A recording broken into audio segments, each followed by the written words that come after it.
So, this is Omsk. We're on. I've definitely not re-recorded this 3 times because my software kind of blows. Not software, but I don't know. I just kind of blow. I guess at making videos. But this is the most famous probably path of this whole thing, besides maybe Spears, like Germany. Which is Omsk. The great trial awaits, where they tried to coup the government and then they got screwed and they're fueled by hate. Nothing left to lose. This guy's really old and he's a puppet all but name, and he needs to basically figure out what's going to happen after his death, if they can continue this great trial of theirs or not. And this is basically the people have to be prepared for nuclear apocalypse and the great trial. No matter what, the Russians need to survive.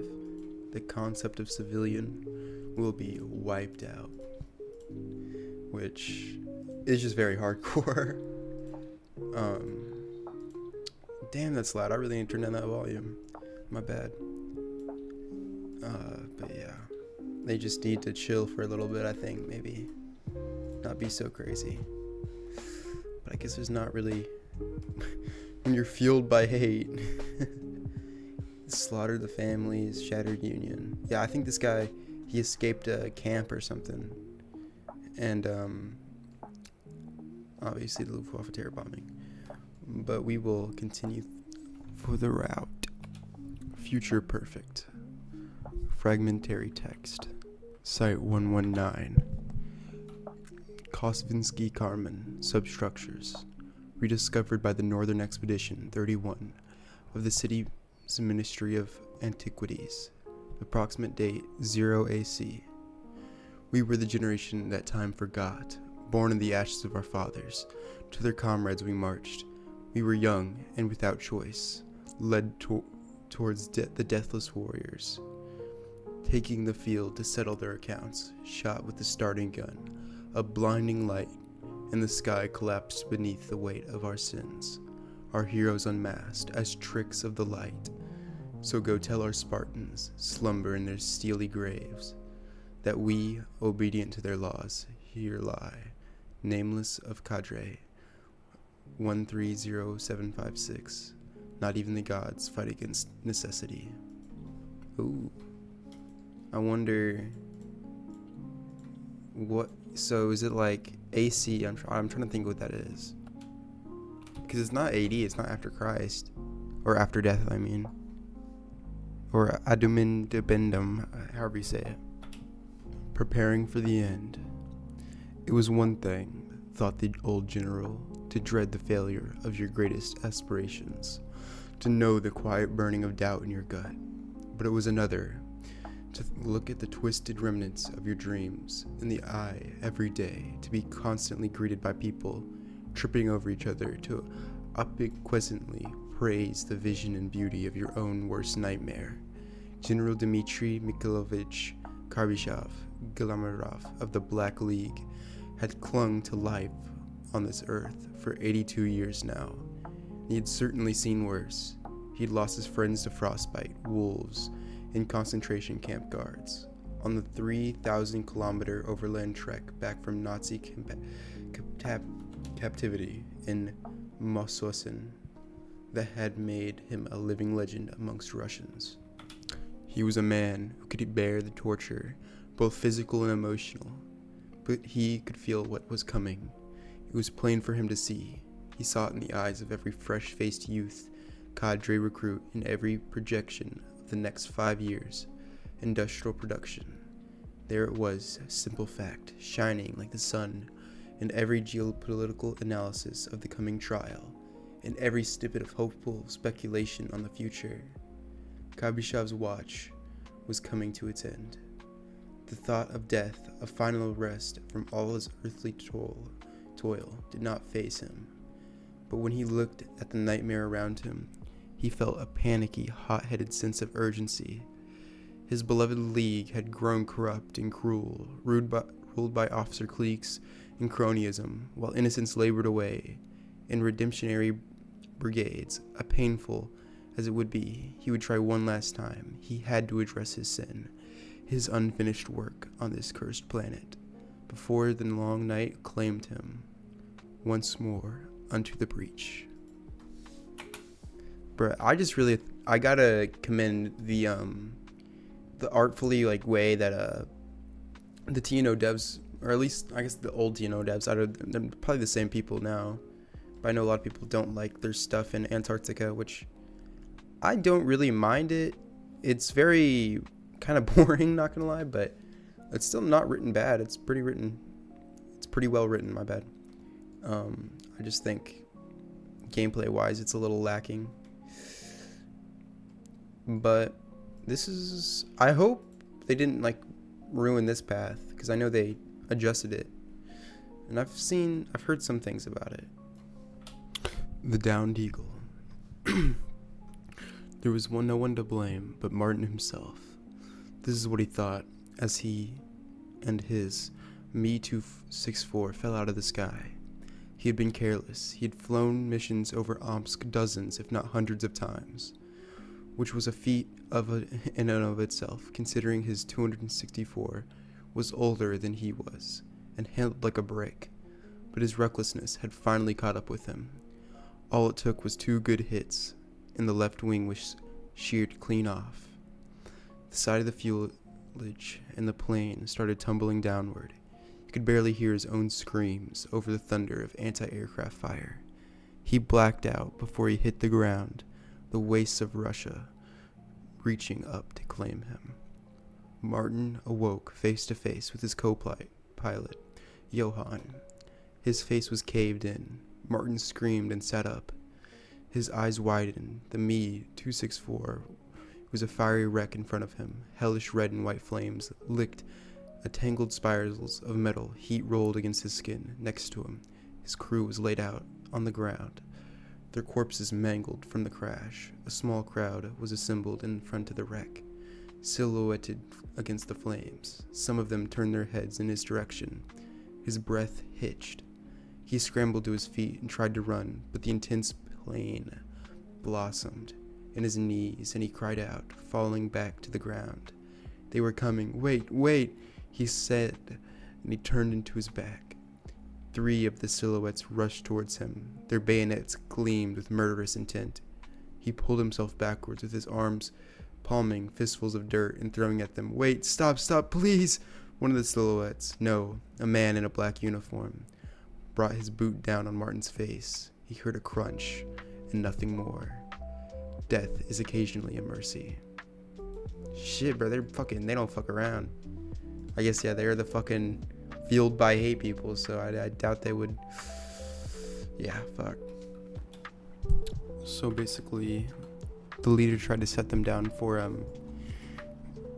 to stop all the cliques from happening, because they're all in a bunch of different cliques around, but they all started just squabbling, and there's no hope for them, basically.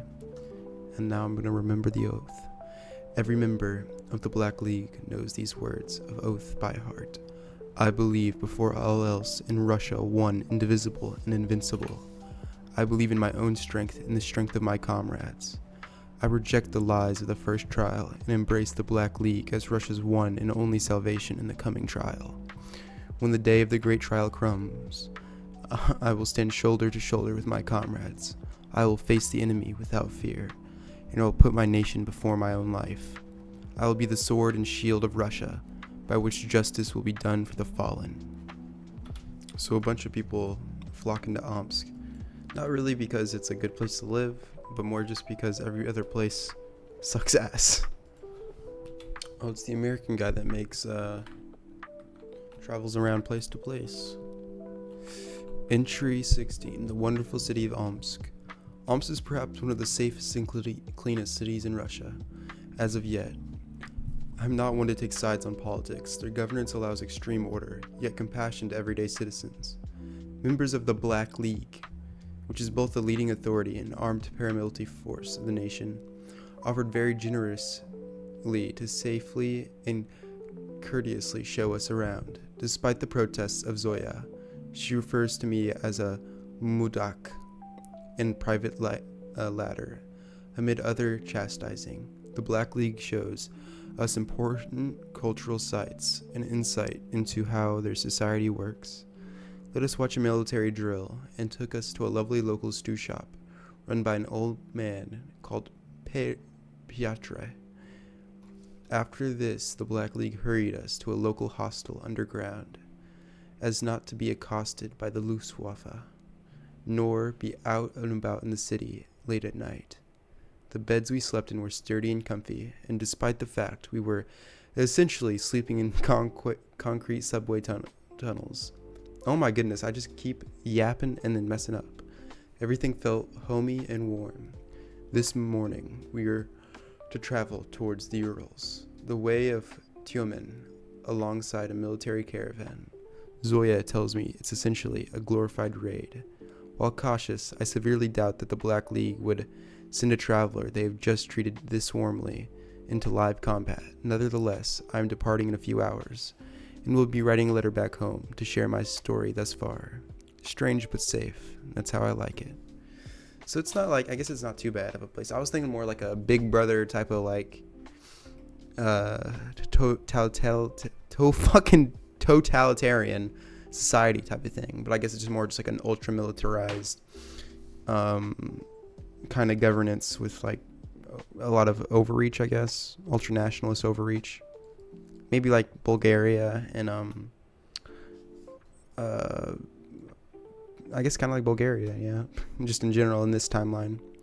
Or more, I was thinking of like Ferdinand's Bulgaria, where before they got curb stomped by the Balkan Pact. Broken men. They'd tracked the man for days. He was elusive and very clearly familiar with the terrain of West Siberia. This only made Victor's blood boil all the more. They had recognized his worn uniform on sight, a German dog of the Wehrmacht no less, and had dared to pollute Russia's soil with his filth. The most frustrating and infuriating thing of all, in Victor's mind, was the man's actions. Unlike the filth who bombed the countryside, he was helping people. He defended families from bandits and slavers, and he aided farmers for only a pittance of food.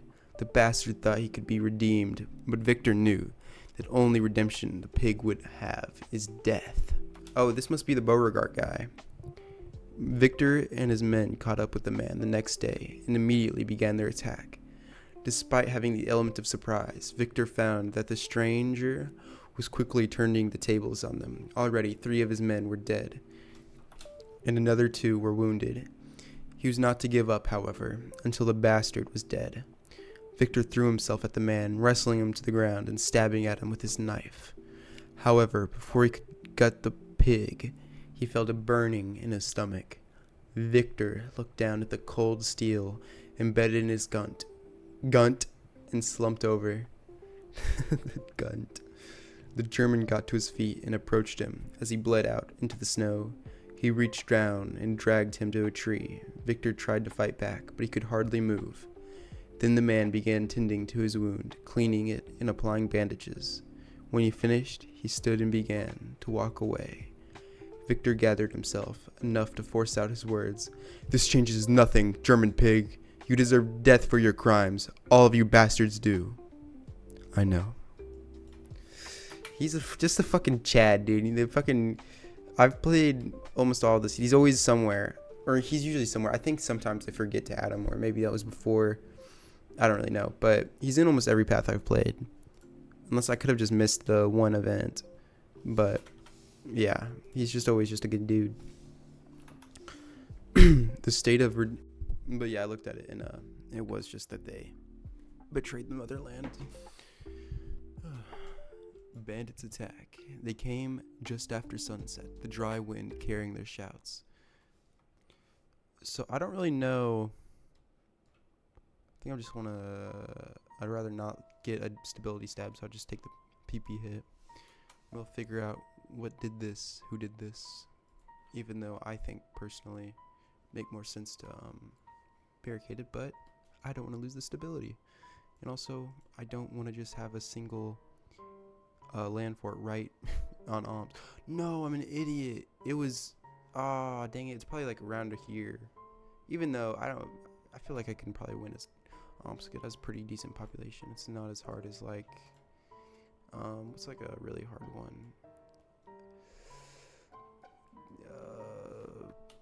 Wait, never mind that. But like Ural League or some shit like that. But I was saying like I didn't realize so each like little place has like a little major culture with and minorities too. That's really cool. With mostly Russian, Cheetah, Russian, Mongolian. Oh, that's really cool. I wonder like here.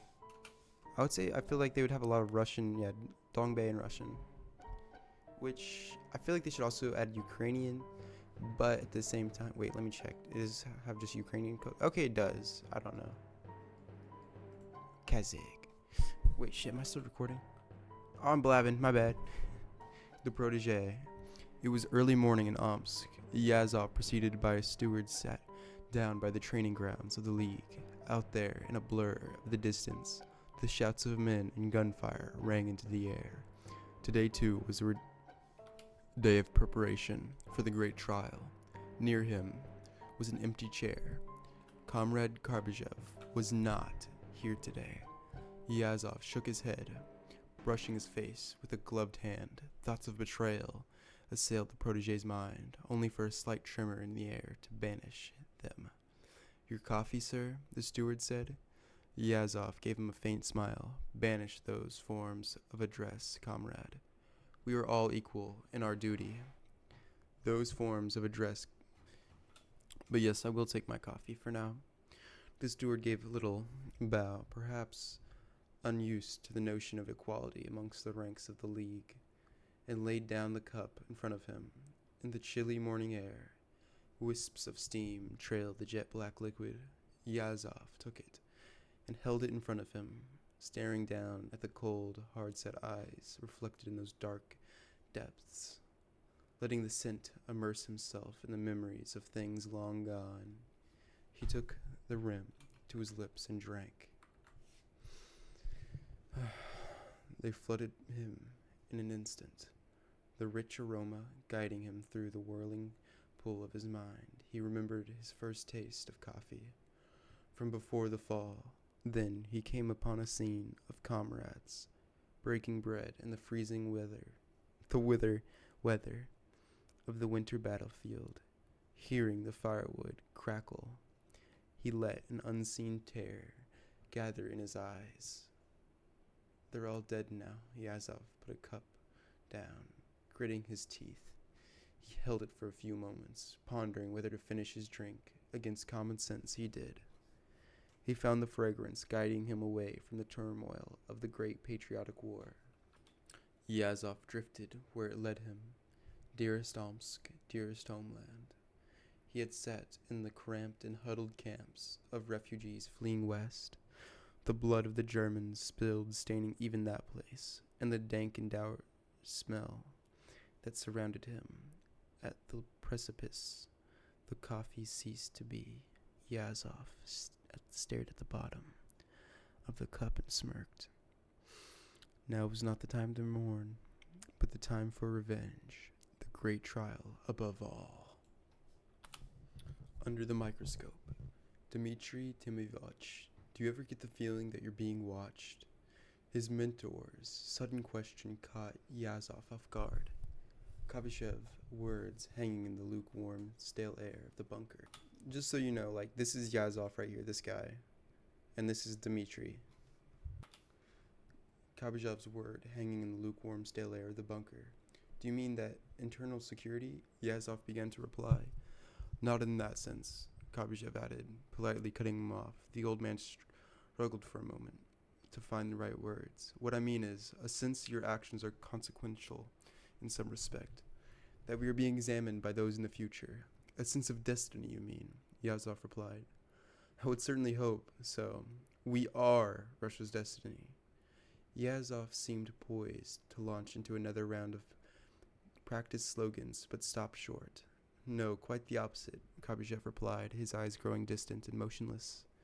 Have you ever felt the sense that you're doing nothing more than an insect being stared at through a magnifying glass, that people in the future, on the other side of the looking glass of time, are looking back on your choices at a fateful point where everything went wrong. Yazov hunched forward slightly, as if to speak up, but Kabizhov simply continued, seemingly unaware. The other night, Dmitri, I had a dream of some time beyond ours, where the people of the far future looked down on a ruined and desolate Russia, and judged us, the League, as being the ones who led it to ruin. I'm not a superstitious man. I'm not scared because I thought the dream was fated to happen. He paused. I'm scared because it was believable. Yazov tried to think of something to say in response, tamping down a wave of purposefulness, doubt in his mind. He had a purpose. This was just cause, no way but forward. In a moment, Kabizhov would simply turn away from the topic, something where Yazov could just curl up and once more be a gear in the machine. But Kabizhov didn't. He paused and looked Yazov straight in the eyes. What I'm saying is, do you ever think what we're doing is wrong? There's a lot of self-reflection from the leader of the Great Trial in the Black League. A fitting end. Move. Cadre 10-4924 moved silently through the forest towards the sounds of raucous laughter and roaring bonfires. The small encampment belonged to the raiders who had so brazenly attacked only a few days before. Now it was time for their just rewards. 5 full cadres of well-armed infantry made a quarter circle as they moved towards the clearing, where the drunken bandits enjoyed their revelry. There was a click of bipods unfolding, the soft ticks of safeties, and the crunch of soldiers laying prone in soft snow. Pick your targets and wait for a signal. After what felt like ages, a squawk came over the radio. Open fire. Yeah, they got fucking murked. Keep some for interrogations. We must prevent future incidents. Hey, I picked the right choice to get that stability. Bam, I'm at minus 32, not minus 34. Wow. So they started making bunkers so that German invaders and bombs can't fuck with them. Which I feel like that'd be one of the first things you do. But I guess this is more like they probably already had bunkers and stuff, but they're like more investing into it now. The old general speaks. Comrades, countrymen, fellow members of the League, thank you for joining me today. It has been some time since I made a public address, but there are matters of vital importance that must be discussed, and I believe in each and every one of you deserves to be involved in this discussion. I know it in my heart. Every member of the Black League believes in our mission.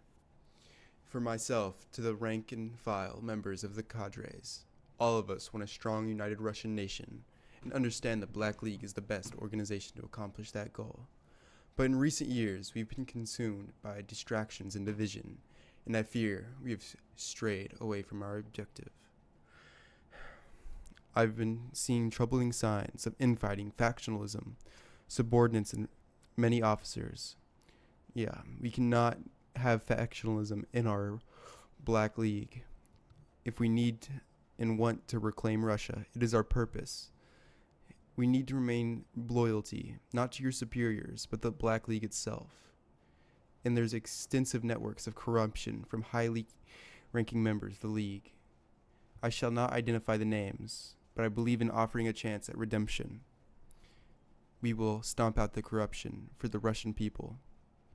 I'd hoped these matters could be solved internally, but I've realized they're too widespread to not be discussed in public. I hope that by addressing you, the patriots, who make up the foundation of of the League, we might be able to finally end the factionalism and corruption and restore the League, and we all believe, to its original purpose. Thank you, and have a good night. But does anyone listen? Sorry, I skipped a bit of that. It was like a little bit of fluff. A little bit of fluff. Kabizhov's last days. Kabizhov motioned Magadov over to the side table in his office, glancing around furtively before speaking up, not in Russian, but in Tartar, his other native tongue. Listen, Kasan, the old general said with grim seriousness in his voice. When I die, well, I have faith in Yazov. A moment passed. But if things go badly, go north and tell them Yelena sent you. Magmodev replied with a look of mild disbelief. My daughter, yes. Kabizhov responded. She's smarter than I am. Truth be told, got out when she still could. His eyes grew distant, as if imagining another time, and what could have been. But I've got a thing for lost causes, I suppose. I stayed, and this monstrosity was built around me, built on me. Dmitri, Magadov stumbled, at a loss for words. I really can't express my thanks. But, Dmitri, why me? You know you're the one of the only people who calls me that. Just Dmitri. That's because you asked me to, sir. I ask everyone to do that. They don't even. Even Yazov can't bring himself to. And it's why I care about what happens to you after I'm gone. See, when Yelena defected, I knew it was for the best. But that gone took away one of the last people who would sit down and talk to me as a human being, as a friend, and not just worship me or try to get favors. You're practically the only one I have left now. I sit up here in heaven and watch all the people down below file into church as if it were to pay their respects and their little ceremonies. And all they go back to ignoring me and everything I stood for. I'm not a real person to them anymore, just an image, a myth. The old man sat back in his chair. That's why I care, because a pedestal is the loneliest place in the world. Dmitri stops becoming a field marshal. He can't have it anymore. Doesn't have a minimum. The death of Kabizhov. It was over. All of the old marshal's schemes have failed. Once he had fancied himself a pilot of the great ship. He fancied a pilot of a great ship that was beloved league. Perhaps this wouldn't it be captain? Never mind. Once been true, but in a way only human beings could. Dmitri had deluded himself, thinking himself to be sailing Russia's to new dawn when he was little more than a wooden figure carved on her prow. All of the papers strewn across his desk were little more than butterflies without wings. Perhaps a walk outside would clear things up. It wasn't like there was any other option left. The old marshal left his office, passing through multiple security checkpoints. On his way out, and catching more than a few surprised glances, yet at the same time he felt invincible. The only person who even asked his business was Magadov, slumped half awake behind a security desk, as the cold nighttime wind whipped against Kabizhov's old frame. He felt a strange sense of peace. Certainly, it was one tinged with sorrow. Sorrow that had not done enough, that he could not do more, yet the hot, heavy anguish that had wrecked him for the past 5 years was gone. Looking up at the snowy night sky, watching the snowflakes emerging from the darkness, the old general felt if he had done his part, what would have been, what could be, letting the faintest hint of a smile creep across his wrinkled face. He waved to the sentries at the guardhouse as he walked out of the main gate of command compound and strode into the copse of trees.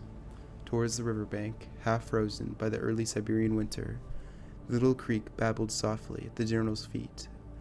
Lapping up against the icy ground, his boots quivered on the slick rocks of the riverbank. He didn't struggle when the cold waters claimed him. The next morning, the internal security men would ask Magadov 1,000 times over what it was Kabizhov had said to him before leaving. I'm going outside, and maybe sometime. Yeah, he died. And now we have Yazov in charge. And we have new leadership.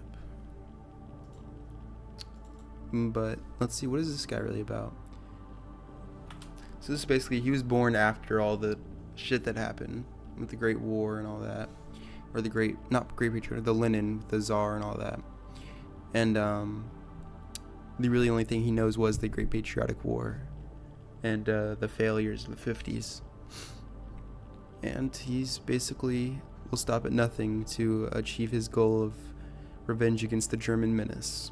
So he's just a more revenge-minded Yazov, kind of. So this is basically, it was raining, and the whole of the Black League was in mourning over this. And Yazov exhaled deeply as he knelt with the others carrying the coffin, lowering it gently down into the tomb. A single choked sob left his throat before he stood gazing at the assembled Black League before him. He stood at the podium, and he was about to make his speech. Soldiers, workers, comrades, lead your general your ears. The work ahead, the closest thing to a father Dmitry Yazov had ever known, was dead, as the plain, unmarked casket was dropped unceremoniously into the ground, rain cascading around it, and supposed to honor guard lazily shoveled clumps of mud into a grave. Yazov's gaze fell to his clenched, shaking fist. It took all he could to restrain himself. He had hoped foolishly, he now knew, that with his ascension as general, he would finally be able to make some changes. Perhaps the rot within the League's officers would dissipate with the promotion of a fresh young face. Obviously, Yazov reflected bitterly. He was wrong, for the most part anyway. A precious few had slowly but surely become subservient to him, which granted Yazov an advantage he refused to relinquish. He strode away from the funeral, boots splashing against the mud. There's much to be done. I think communism kind of rose a little bit after his death. Or maybe that's just because there's no third party anymore. Oh, I didn't realize there was Into the Gauntlet. Before I do this, I do want to see. Okay, there's a few different choices to make. And basically, this is basically saying just that it was time for him to fix the Black League and all the corruption and stuff that's in it. So there's a little mini game we got now where we're trying to figure out all what's happening and root out all the rot from the cities. The best of the League. Arcade stood in the auditorium, not shivering despite the cold. His similarly stalwart cadre brothers stood around him. In total, there were 15 cadres. Basically just saying, like, the only people left of the League are the best of it. And the people that truly are, like, part of it.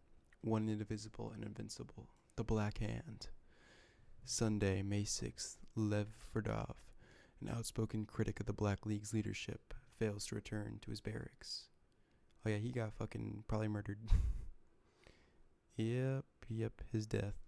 So they kill anybody that disagrees. And we get secured leadership, though. That's pretty nice. Oh, finally, don't have to deal with this stupid ass mechanic. I did it. Hooray. Basically, this is just Yazov saying, our cause is just, and we will get revenge for 1941.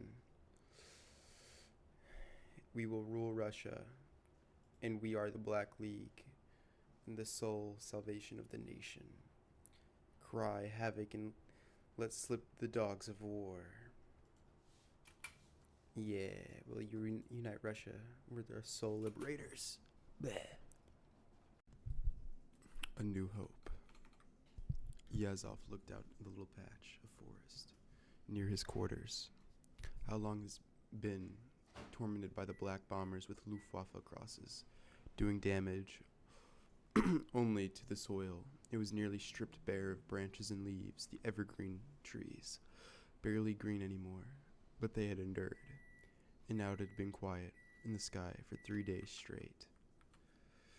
He felt a lump in his throat. Behind him were the days of Kabizhov in his guiding hand, the days when he could afford to take orders and be a soldier.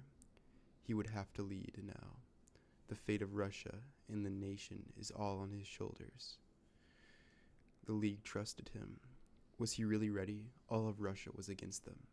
The world would be, as well, once they saw the strength of the Russian nation. United, and the ultimate foe, Germany, would not sit idly by and wait for its destruction. Surely this was hopeless. What he had wanted most to do was to crawl back into the bunker and forget about his duty. To run. But that would not do. Russia needed a leader. Though he would be an imperfect instrument. He would act. He would look to the heroes of the first trial, to the proud Russian nation, and to Karbachov's determination for his strength. All of the fear of what he had to be, and the doubts of what was, were cast aside by a newfound clarity of purpose. He was Russia's last, best hope for national salvation. He stopped staring at the forest. There was much that needed to be done, much that had to be prepared for the coming trial, and he would do it, and by opposing and them. Sick.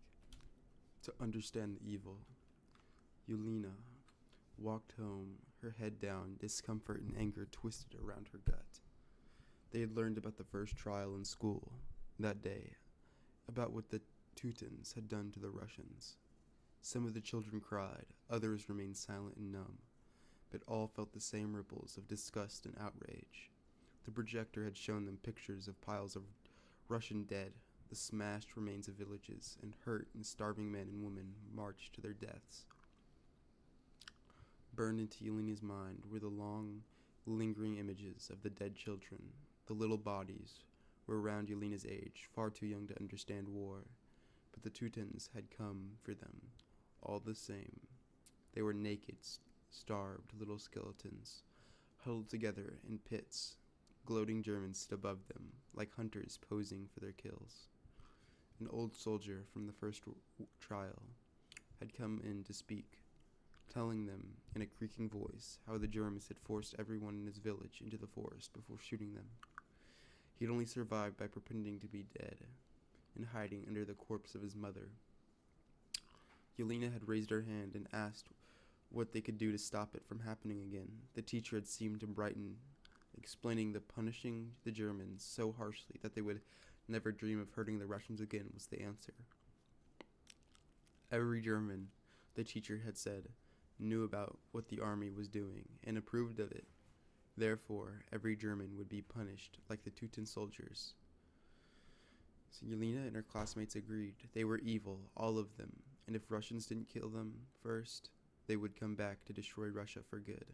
Russians and Teutons cannot coexist on this earth. I understand why they would think that is awful.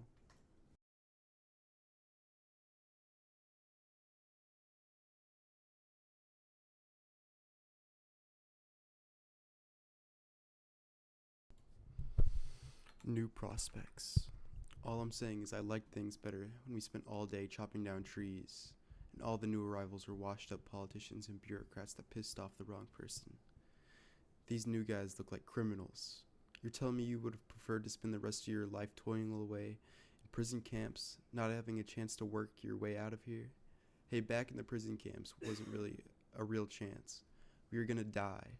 Now we're basically cannon fodder, and anyone who accidentally survives might get promoted into the Black League. We're not cannon fodder. We get treated almost as well as the regular soldiers. This may come to a shock of you, Andreev, but they're cannon fodder too. Saying shit like that is how you end up here in the first place. You act like I don't know what that. I just wish we were allowed to actually work off our debt to the League rather than having to risk dying for it. Are you saying you wouldn't lay your life down for Russia? You know that what the commissar isn't around, so fuck it. Yeah, that's what I'm exactly saying. They always tell us how important it is to make the ultimate sacrifice for our motherland. But what has Russia even given me? I was born in a bunker, grew up hiding from bombs and raiders. And before I was fully grown, I'd been shipped to a concentration camp because I have a big mouth.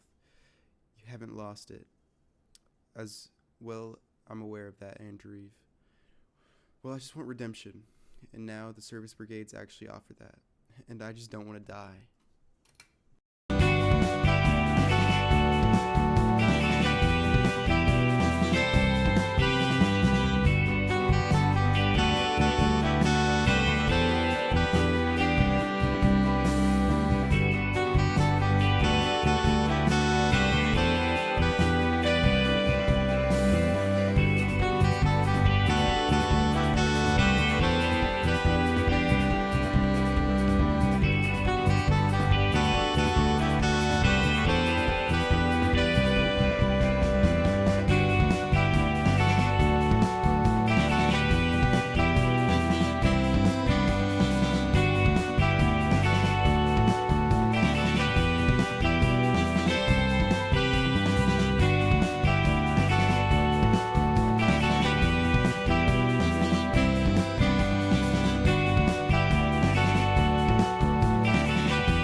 The Icy Heart.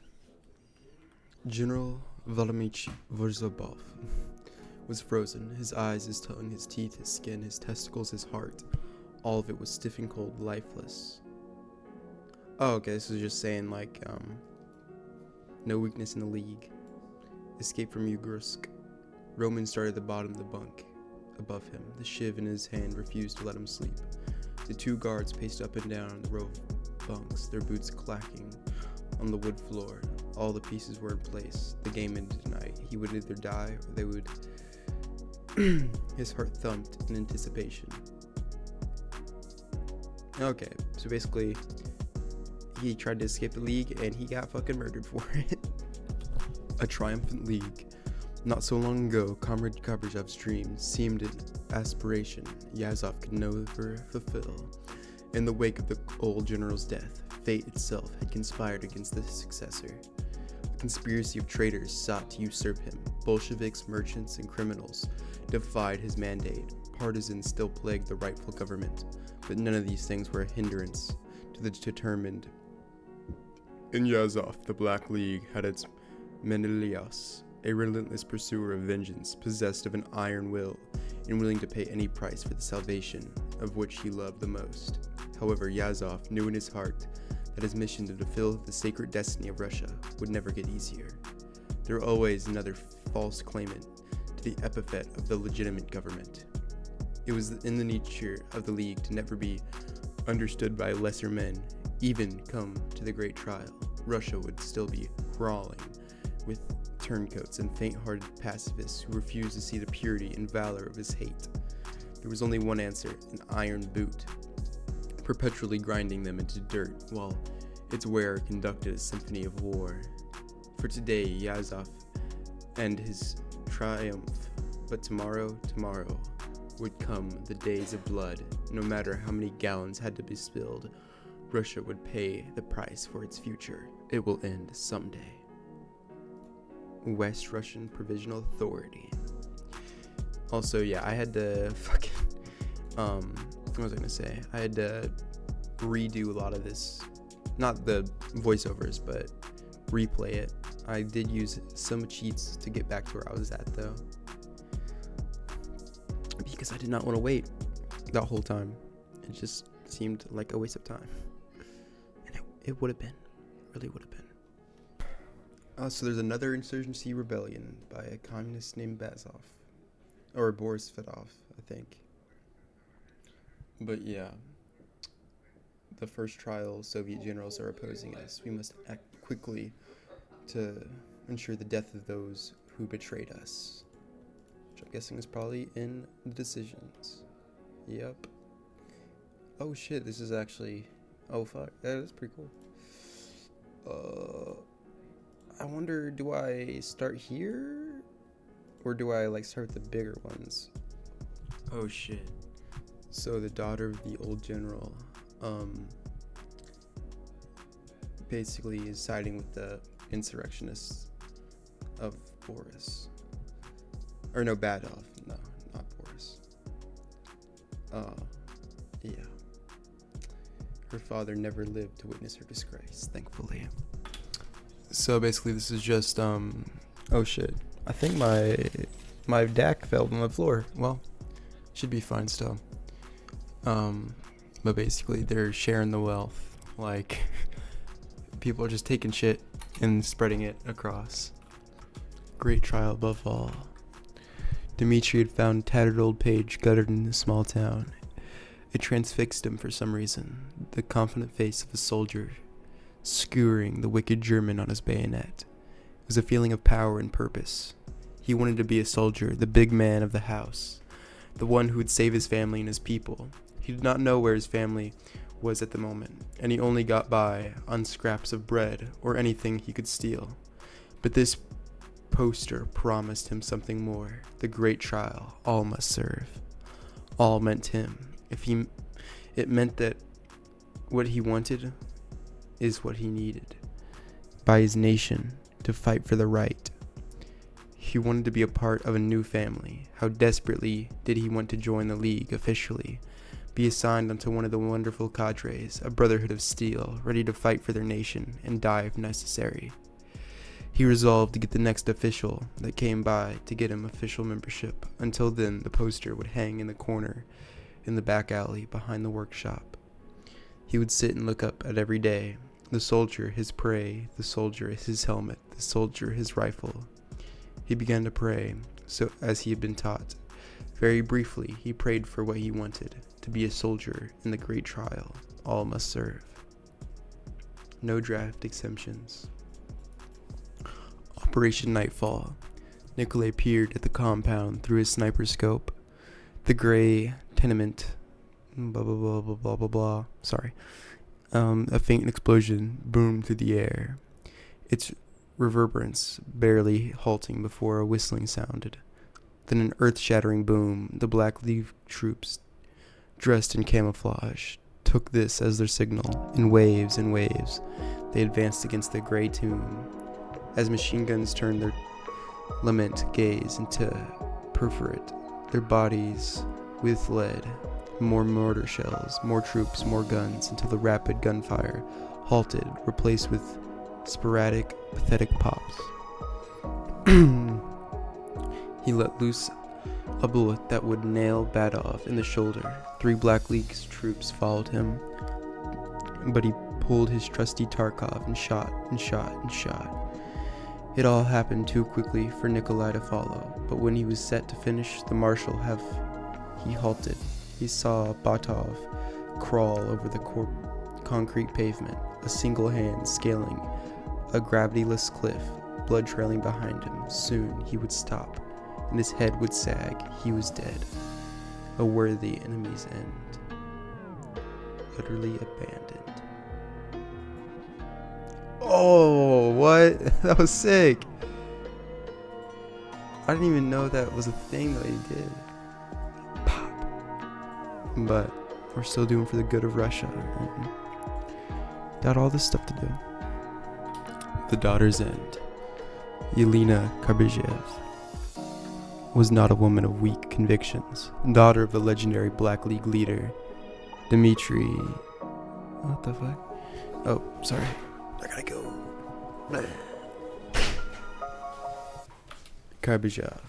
She had gone through the entirety of her childhood under her father's vision for herself, which she now embraced. If only he were still here, she thought to herself, as her loyalists and remnants of Batov's men sped her into the nearest car around.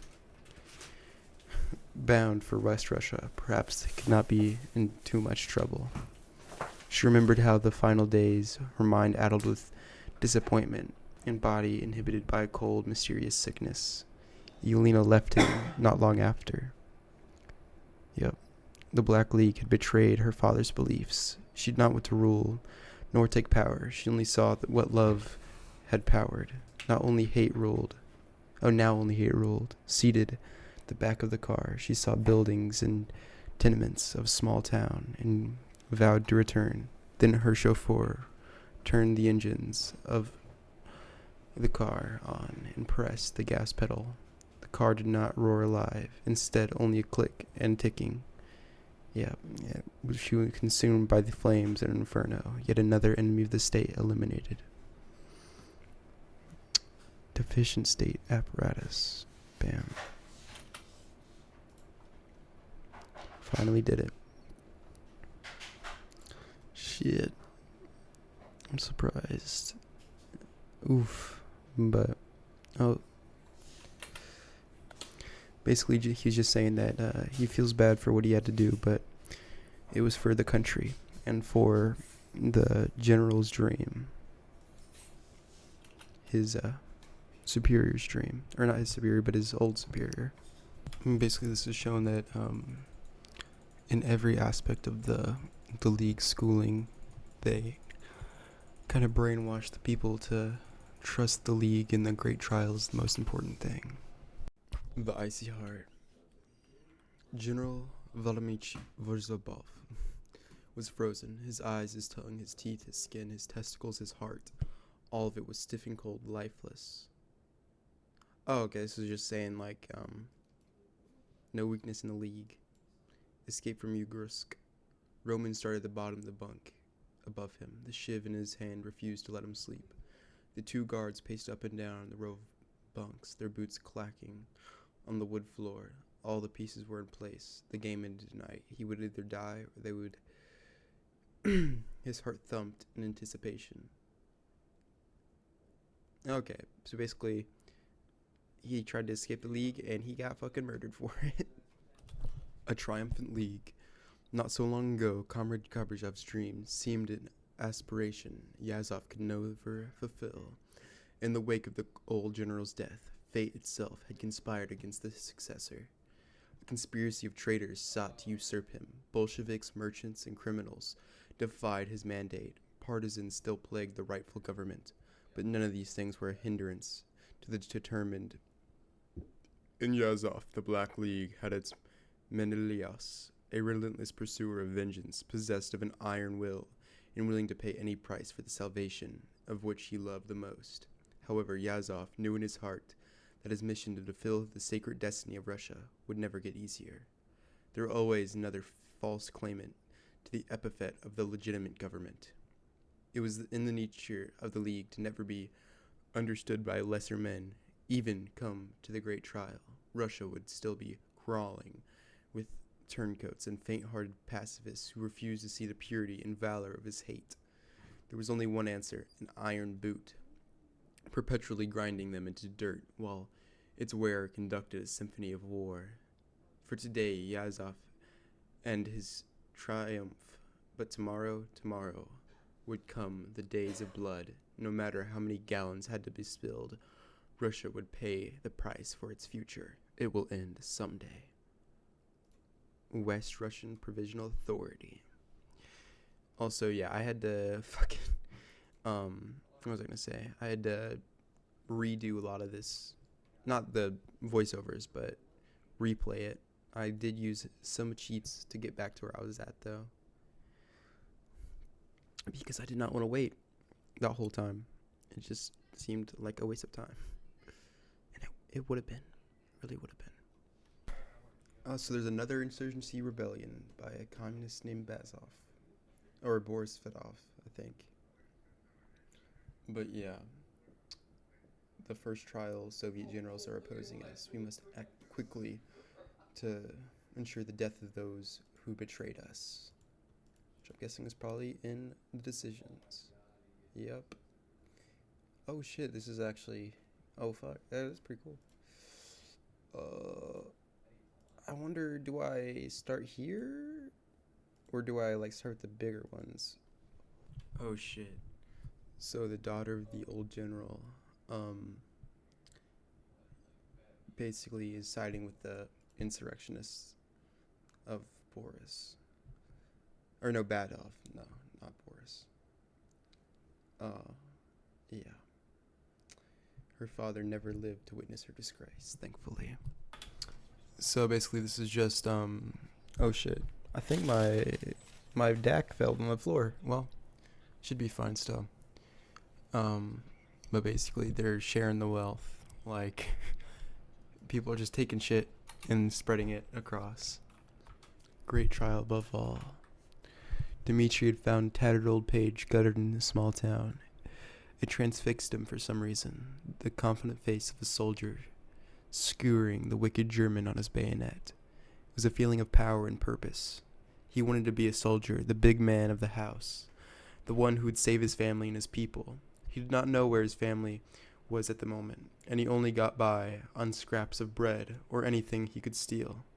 But this poster promised him something more. The great trial, all must serve. All meant him. It meant that what he wanted is what he needed by his nation to fight for the right. He wanted to be a part of a new family. How desperately did he want to join the League officially, be assigned onto one of the wonderful cadres, a brotherhood of steel, ready to fight for their nation and die if necessary.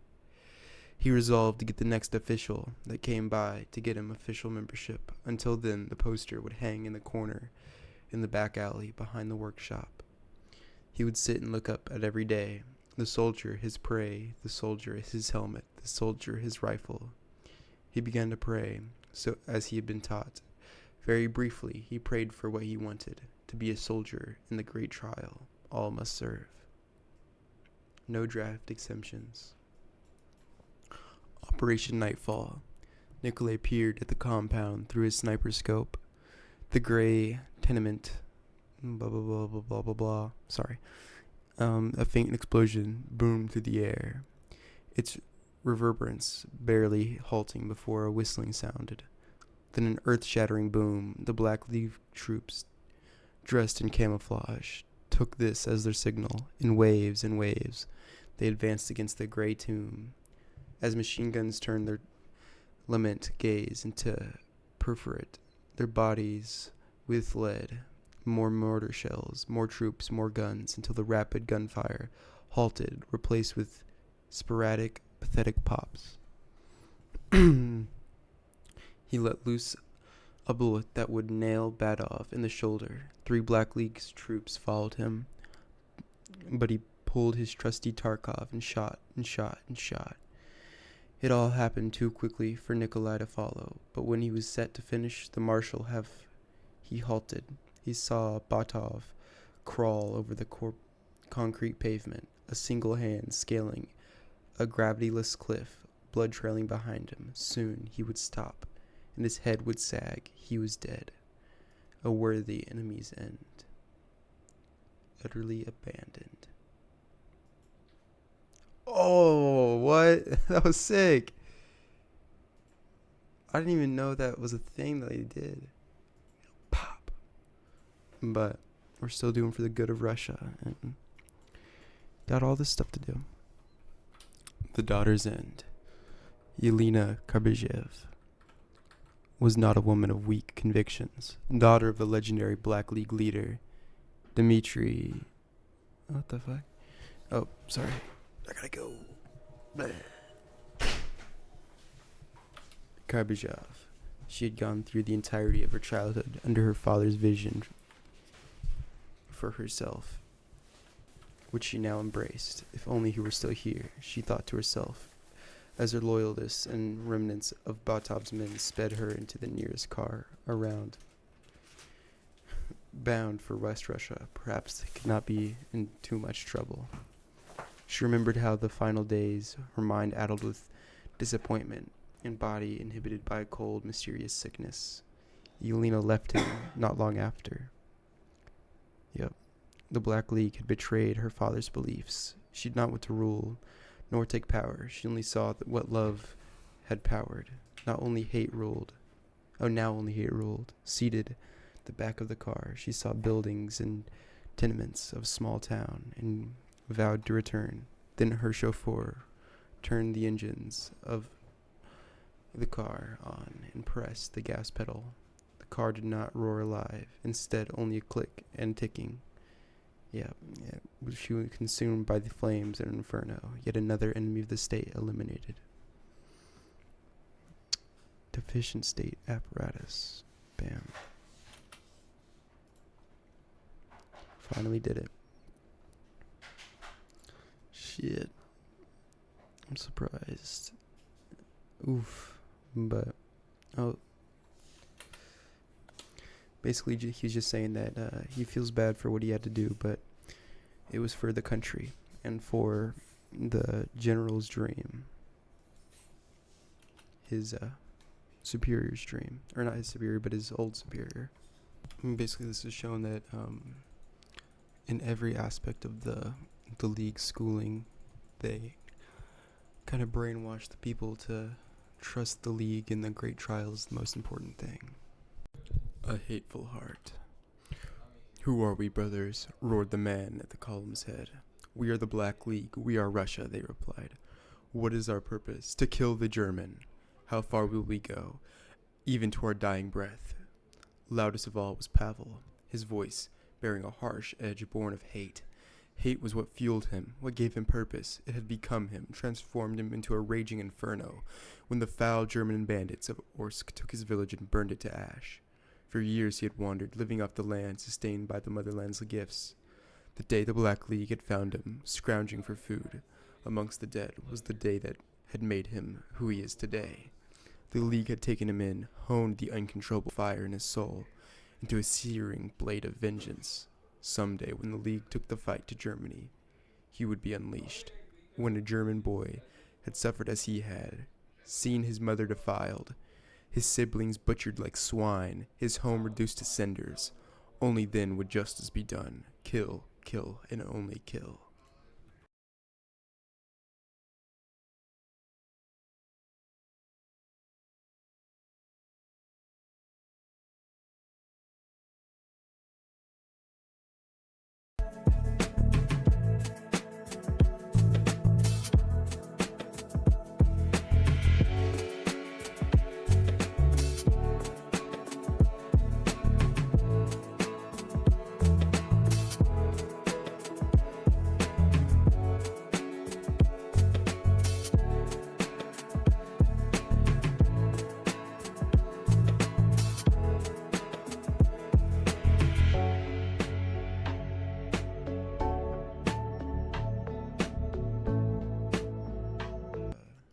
This one first, then go over those. There has been many who told us of our imminent failure, but heroes of Russia are assembled today that prove this false. We all know what needs to be done. We lost the first trial, and we will not let that happen again.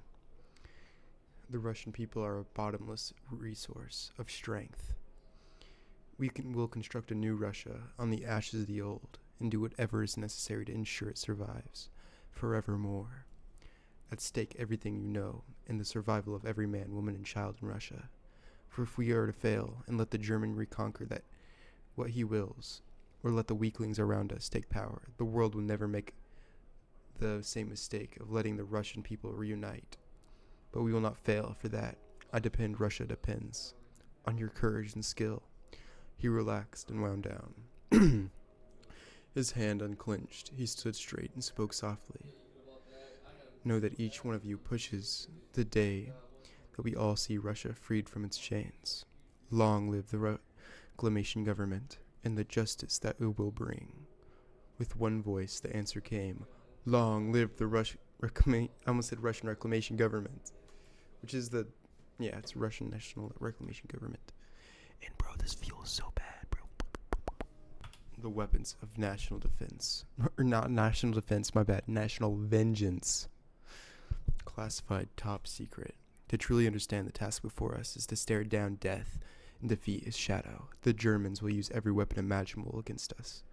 We must be ready with our own. Unconventional weaponry is required for what will be an unconventional war. When the great trial arrives, we shall be ready. We must be ready. Yeah, lost their son, and every father who saw his home and land destroyed, and every soldier who, despite their greatest efforts, saw their nation fall to ruin. We will bring home the devastation the Germans have wrought upon our land. They have sowed in the wind. Let them reap the whirlwind. We may find our salvation in the mud. Shit, bro, we're about to bomb their asses to ground. Okay, so this is basically talking about how they need atomic bombs, but they're actually going to make dirty bombs, which will really wreak more devastation because it spreads a lot of nuclear byproduct, which is radiation, and kills a lot more people. And they approved the dirty bombs. So a lot of people will die, that just because they're adversely affected by it. I'm such an idiot. I thought Yazov knew he died from killing himself, or just letting the stuff take him. It was intended as an ordinary inspection. The Gorbachev himself, along with his aides, observing the mine. Yeah, there'd been rumors about Gorbachev's death that were intentionally kept from Yazov. Who knew how he might react when he learned the truth? Is it better for him not to find out? The one man he could count on did what he did, but then one swaying miner turned all their plans to dust. I'm sorry for the loss of Comrade Gorbachev, Yazov. Such a terrible way to go. My uncle was a guard and saw him as he walked out to die. Every eye of every aide behind Yazov opened the size of a diner. To the size of diner plates. Oh, their eyes did, okay. A few shook their heads vigorously. The assembled miners. Others just watched in shock. I'm unsure what you mean, comrade. Yazov's voice was slow and dispassionate, analytical, quieter than usual. Just a normal question, but his clenched jaw and burning stare told volumes. Even the drunken miner picked up something, but he continued, "Well, comrade, I'm sure you know he had simply had enough, though it was time. Thought he should go." Shockingly, the miners around him began to nod in assent. Yazov's breathing accelerated. The aides around him now drew their fingers across their throats at the miners, or put their fingers to their lips. It was far too late. Good God, he knows. It was truly amazing that Yazov managed to keep an even tone. But the aides could not see the twisted look of anger and deep sadness on his face when he said, "I have questions. Come with us and fetch the Tartar wherever he is." Oh shit. The fourth thesis. Yazov's mind was not his own. Verbal shrapnel, sharpened, rebounded in his head endlessly, cutting any semblance of a coherent thought into ribbons as he paced in his darkened office alone. He relived the moment for the thousandth time, repeating what the damn miner had asked him, how he had angrily demanded clarification as his entourage looked in horror, how the miner had continued, saying some relative of his was on duty that night and had seen it happen, his comrades agreeing the men were dead now, but he couldn't kill their words. Oh shit, he killed them all. Words eating away at his mind like corrosive poison. He just had to know. Another day, Garbajov's old Tartar aide caught in Tumen regarding the Glazovaki with pity, even as he languished in his manacles. Yazov remembered how he'd stood up, ramrod straight, staring down at the prostrate yet defiant man from mere feet away, and how that man had nonchalantly told him how it was all true. He wanted to go out on his own terms, the Tartar had said. He decided to embrace the inevitable. He had taken control, the Tartar had added, mocking Yazov again. The man was gone now, but even without their vessel, that accursed word still fluttered about, haunting him.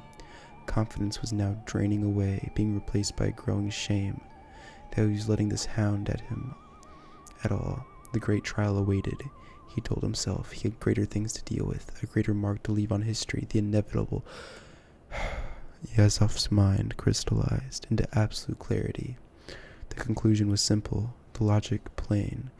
Just as Garbajov had seen the inevitability of death and thus embraced it on his own terms, so should Russia not simply wait for the great trial, but start it when she was ready. He saw his path forward, his decisive mark on history. The warm winds of destiny were at his back, overriding his doubts as he looked up to the plaque on the wall, bearing the 3 Garbajov thesis now. There would be a 4th. I have a purpose and miles to go before I sleep.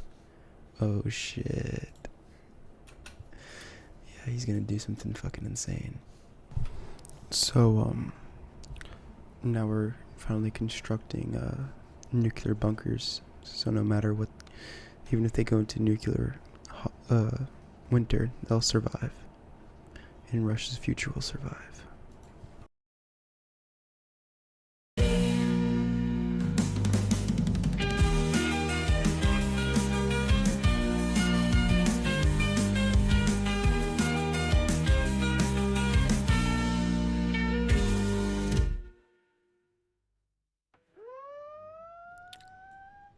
Oh wait, I gotta wait for the event to fire, I guess. It'll be a little bit. Guritai Vasto. The sky was that form, and darkness was on the face of the clouds. And across the door leading to command center's rooftop slammed shut. Yazov was once again alone, adrenaline sublimated into the mist, his body cooled by soft drizzle. The tramp of boots echoed off Omsk concrete carpets. A cadre drilled on the square below. Chirikov, Zelensky, Skidlar, 6 others chosen by name. They were the first to hear about this thesis, sworn to secrecy beyond any known in the League. Miles of barbed wire and layers within those security clearances had still come in this meeting. On the rooftop, 5 stories in the air, with only the wind and sky could eavesdrop. Only hours ago, Yazov had felt sick to his stomach. if all this was insanity, and even then, until the moment of truth, thesis, existence was dizzyingly tenuous, only a single heartbeat away from erasure. But now the truth would be born by 10 men, and then 100 in one day, all Russians. Yet, a new, even more sickening dread overtook Yazov. He could feel the great colossus groaning beneath his feet. Awakened from its slumber, he could see the Leviathan stirring behind the sky's gray sheets of rain. The wheels are now turning, gears tearing at decades of grime and rot and decay. Now perhaps he could stop what he started before millions rattled to the call. But soon it would be beyond the control of any man. It would grow and grow until the nation's wrath bloated out into the sun. The thought was exhilarating, but terrifying. What was he, a mere man, against such will, a great machine? In the most primal depths of his gut, he feared it would swallow him whole. And so, as a bone-chilling rain ran from the languid skies, the master of Russia turned around, opened the door, and resigned himself to the fate unknown. The great machine has been set in motion. With Walter Cronkite. Good evening. We have just received confirmation from German authorities that soldiers of the Russian National Reclamation Government, or the Black League, have advanced into the borders of German Reichskommissariat Moskowien. In less than half a century, Russia has fallen to German invaders twice. But about a decade ago, Dmitry Yazov took the stage in Omsk before an audience of tens of thousands. The newly reunified nation's message to the world rang out in the chants of Russian soldiers: never again. Yazov has traversed a long and... There's barely anything left. All of Russia has been turned black for the nuclear waste. Only a few places are left that didn't get hit by the nukes, like Reichsland, Poland, the Republic, and Belarus. But both, all of the Reich's territory and Russian territory got nuked to oblivion. There is nothing left.